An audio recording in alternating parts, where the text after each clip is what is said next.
5 loaves should have fed 5 people, but that day they fed 5,000. The bread never ran out. 1 basket fed 500 people, then 1,000, then 5,000 more. No one could explain it. The followers kept reaching into baskets that should have been empty long ago.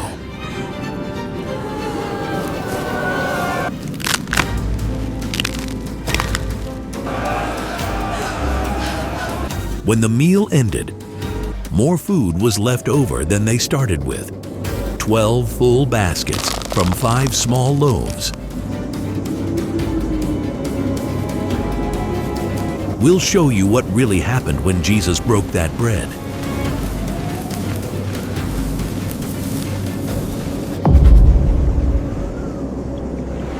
Those 12 overflowing baskets, they started here, with a crowd that hadn't eaten in 3 days,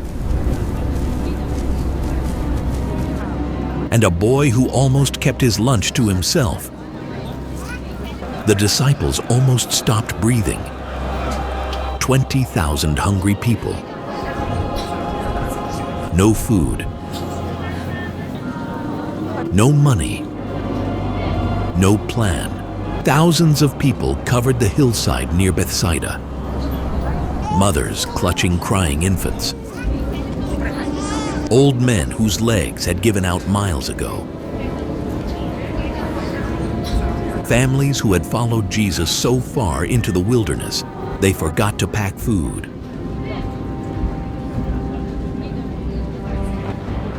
Philip's hands trembled as he scanned the crowd. 200 denarii. That's what it would cost. We don't have 200 denarii. 8 months of wages for 1 bite each. They'll collapse before they reach home.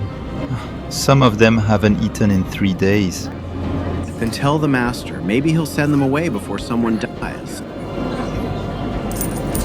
Jesus watched his disciples count coins they didn't have. He already knew what he would do.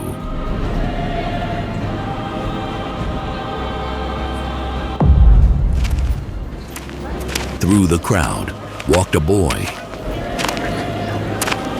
barefoot, dusty tunic torn at the hem,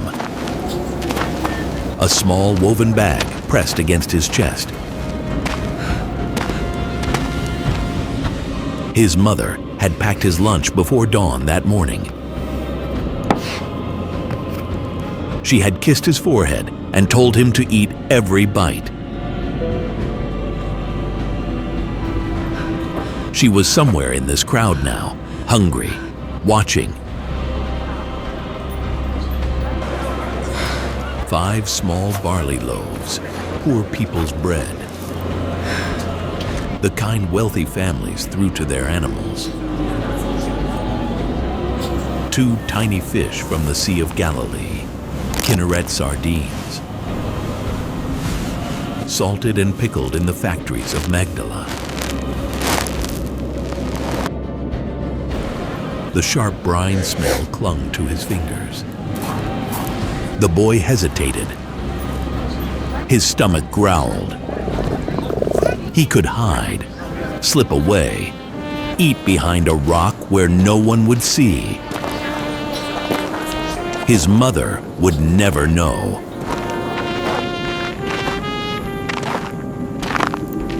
But his feet moved toward the disciples anyway.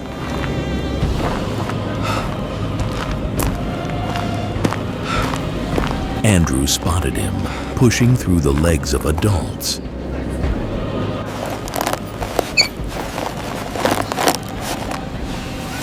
Master, there's a boy. Bring him to me. He has food, but it's nothing. 5 loaves and 2 fish. Bring him.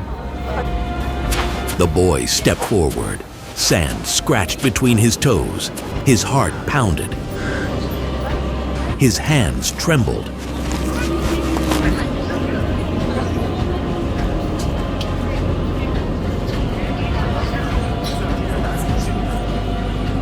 The teacher knelt down, eye to eye, this close.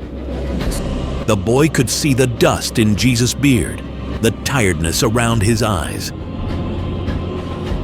Even prophets got exhausted. What do you have there? My mother made it. It's just barley bread. Will you give it to me? It won't help. There's too many people. Let me worry about that. Tobias's fingers uncurled. He placed everything he owned into the hands of God. Hunger twisted in his belly. He ignored it. The disciples exchanged glances. Andrew rubbed his face. Philip stared at the ground. The math screamed impossibility. 5 divided by 20,000 equals nothing. But Jesus held those 5 loaves like they were made of gold, the smallest gift on the hillside, from the poorest hands in the crowd. And Jesus held it with both hands, close to his chest. We're standing right before the impossible. That's a strange place to be. You can feel it. Something's about to shift. Here's something interesting. When we speak our openness out loud, our brains engage about 28 to 38% more with what follows. So if you want to stay present for this, write "I'm listening" in the comments.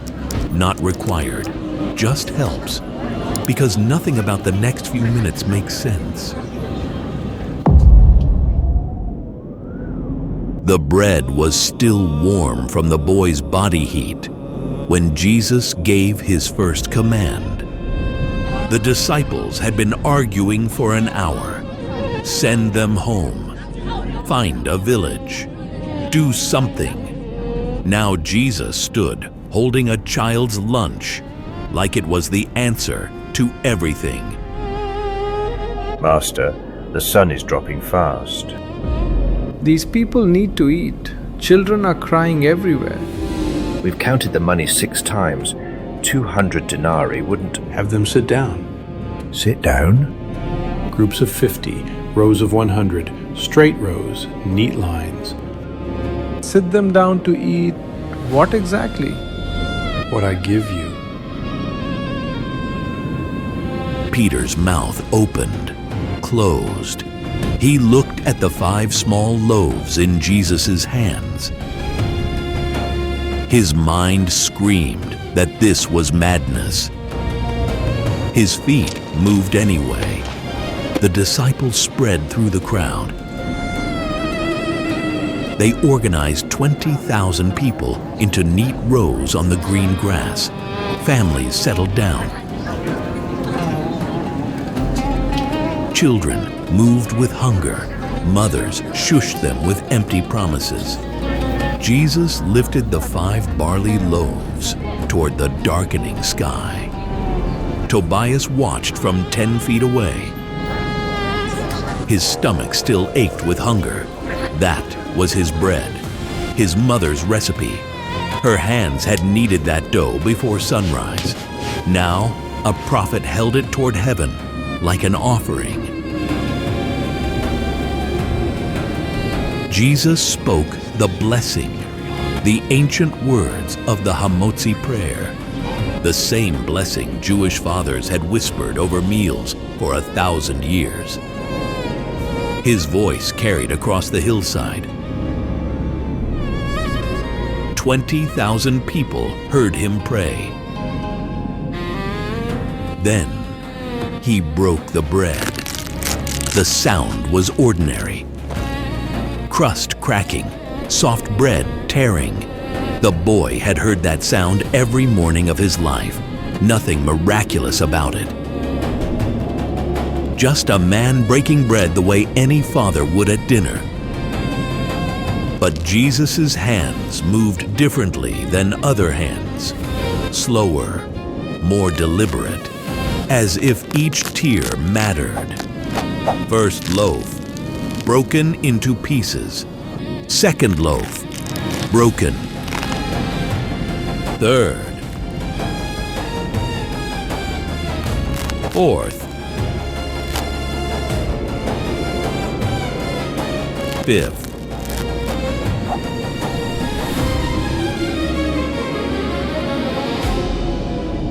The fish split apart in his fingers.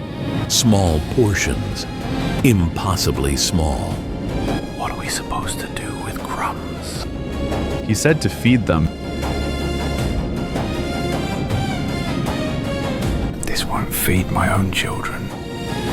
Jesus handed the broken food to his 12 disciples. Each man received a handful that weighed almost nothing. Their baskets held barely enough for one family. Jesus caught Tobias's eye across the crowd. He smiled. Tobias still didn't understand why.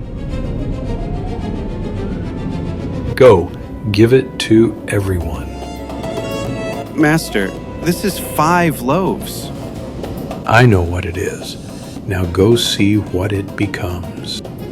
The disciples stepped into the crowd. Thousands of faces turned toward them. Hungry eyes, reaching hands, empty bellies that hadn't seen food in days.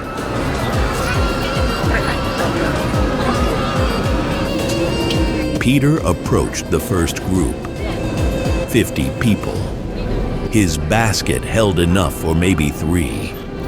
He reached inside. His fingers touched bread. He pulled it out, gave it away, reached again. More bread.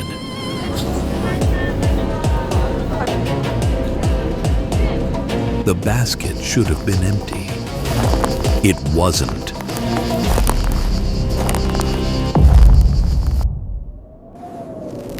Peter's hands were shaking now, not from fear, from wonder. He had fed 200 people. His basket still overflowed.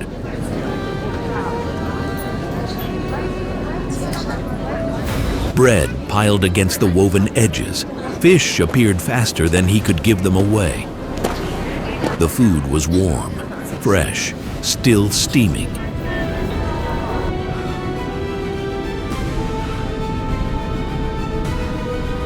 This isn't possible. He could feel the multiplication happening, a strange warmth spreading through his fingers each time he reached into the basket, weight appearing from nothing, bread where there had been empty space.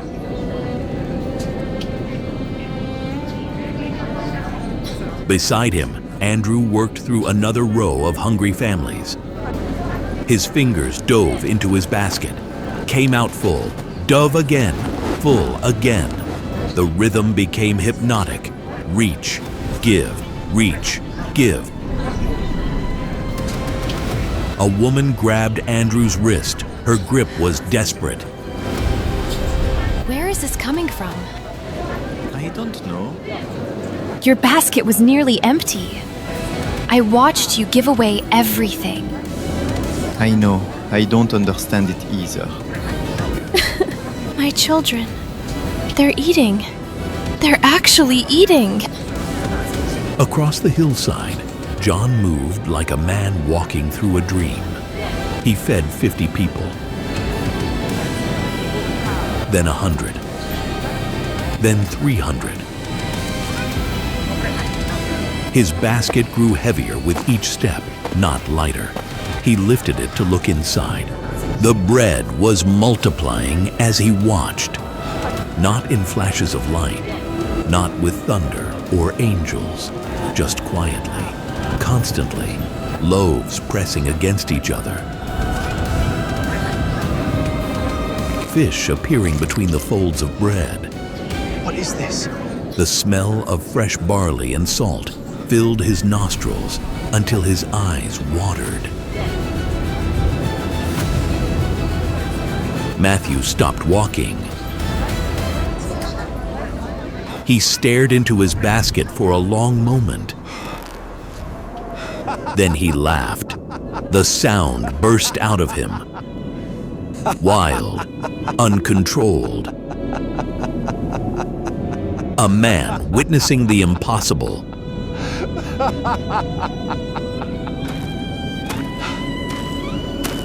What's wrong?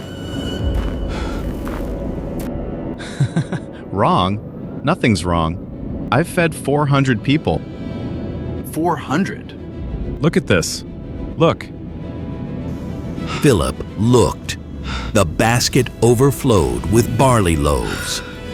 Golden brown, steam still rising, as if baked moments ago by invisible hands.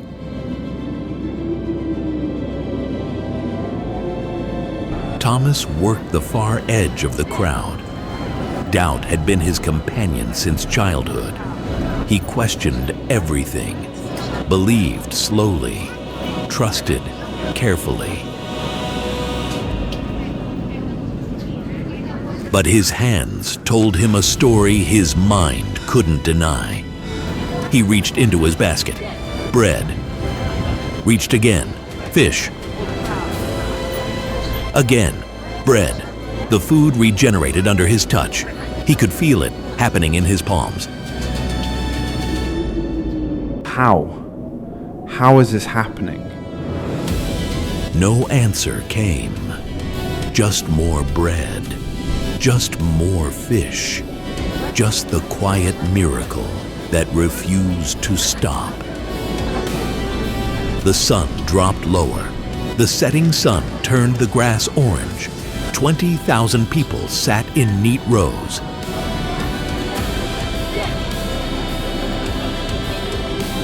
Eating. Laughing.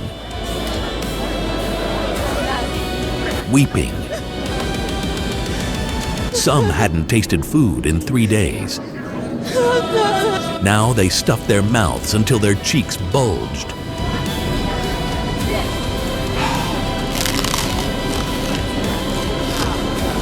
Children who came starving now pushed food away. Full. Still, a little girl tugged at James's robe. Crumbs covered her chin. It tastes different to me than to my brother. What do you mean? He says honey. I taste figs. James had no answer for that. He just kept giving. The bread never stopped coming. The last child swallowed their final bite. The crowd lay spread across the hillside, bodies everywhere, full, People gathered here today. satisfied, silent. 20,000 people, every single one fed from 5 loaves and 2 fish. Jesus stood on the hillside and surveyed his people. Mothers held sleeping children. Old men wept quietly into their beards. Young boys who had been crying from hunger now snored in the grass. Then Jesus turned to his disciples. Gather what remains. Let nothing be lost. What remains? We gave everything away. Look at the ground, Peter. Peter looked. His breath caught. Bread fragments dotted the grass around every family. Fish pieces lay scattered near sleeping children. The leftovers stretched across the hillside like a second miracle. There's food everywhere. We fed everyone. How is there more than when we started? The disciples spread out with empty baskets.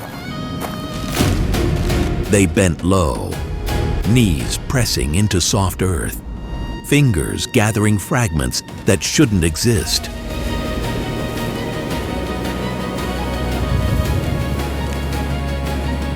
Peter's basket filled quickly. Too quickly, he pressed the bread down, made room, gathered more. The basket overflowed. He found a second basket, filled that too. Tobias watched from the edge of the crowd. His empty lunch bag hung limp at his side. That morning, it had held 5 small loaves, his entire day's food. Now, he watched the disciples fill basket after basket with his mother's bread. 1 basket, full. 2 baskets, full. 3, 4, 5, 6, all overflowing. Thomas stopped gathering. His face had gone pale. What happens tomorrow? What do you mean? These people. They'll wake up, they'll go home, and they'll forget. Forget this. Israel forgot the manna in the wilderness. They'll forget this too. Then we remember for them. They kept gathering. 7 baskets, 8, 9, arms burning, backs aching. But the fragments kept appearing, piece after piece. The boy's mother found him at the edge of the crowd. She knelt beside him. Her eyes were red from crying. You gave away your lunch. I'm sorry. I know you made it for me. You fed me. You fed everyone. Jesus did that, not me. He used what you gave. 12 baskets. The disciples set them in a row before Jesus. Each one packed so tight the bread pushed against the woven reeds. Each one heavier than anything they had carried that morning. Philip counted them twice. His hands trembled. 12 baskets. We started with 5 loaves. And 2 small fish. I calculated 8 months of wages. I said it was impossible. The 12 baskets stood as witnesses. Undeniable, tangible. The math had been wrong. 5 loaves don't divide into 20,000 portions, except when God does the dividing. The boy stared at the baskets. His nothing had become everything. The whispers started small. A man leaning toward his neighbor. A woman clutching her husband's arm. Words spreading through the crowd like fire through dry brush. Did you see the baskets? 12 of them, overflowing. From 5 loaves. 5. Moses gave our fathers manna in the wilderness. And this teacher just did the same thing. The crowd stirred. People who had been lying satisfied on the grass now pushed themselves up. Eyes turned toward Jesus. Fingers pointed. Voices grew louder, bolder. A group of men shoved their way to the front. Their faces burned with something hungrier than their stomachs had been. Political hunger, revolutionary hunger, the hunger for a king who could feed armies without supply lines. The prophet has come, the one Moses promised. The prophet, make him king. Free Israel! The roar swept across the hillside. Thousands of voices joined together. Fists pumped toward the darkening sky. Children woke, crying. Women pulled back in fear. But the men pressed forward with fire in their eyes. They remembered the old stories. God had fed their ancestors with bread from heaven for 40 years. Now this carpenter from Nazareth had done the same thing. The connection blazed in their minds. He feeds us like Moses fed our fathers. An army that never hungers. Rome wouldn't stand a chance.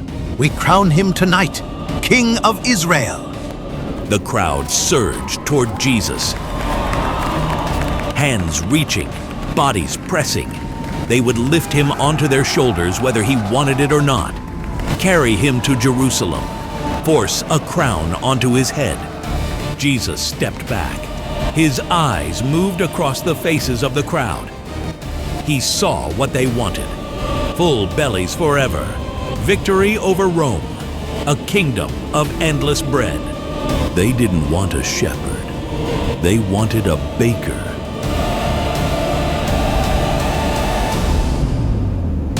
Send them home. Master, they want to honor you. They want to use me. That's not the same thing. But if you could feed an army... I didn't come to feed armies, Peter.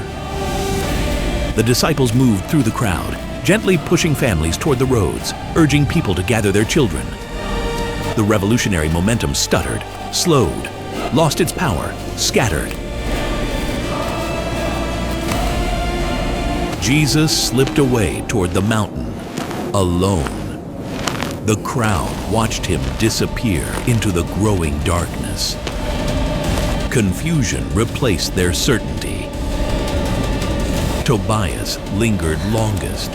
His mother had already started walking home, but he stayed rooted to the grass, watching. His empty lunch bag hung at his hip, worthless now. But that morning, it had held 5 loaves that fed a nation. 40 years later, Roman soldiers would burn Jerusalem to ash. The temple would fall. The people would scatter across the earth. But Tobias, with gray in his beard, would gather his grandchildren close and tell them about the day he gave his lunch to a prophet. 5 loaves, 2 fish, 20,000 people. They never forgot.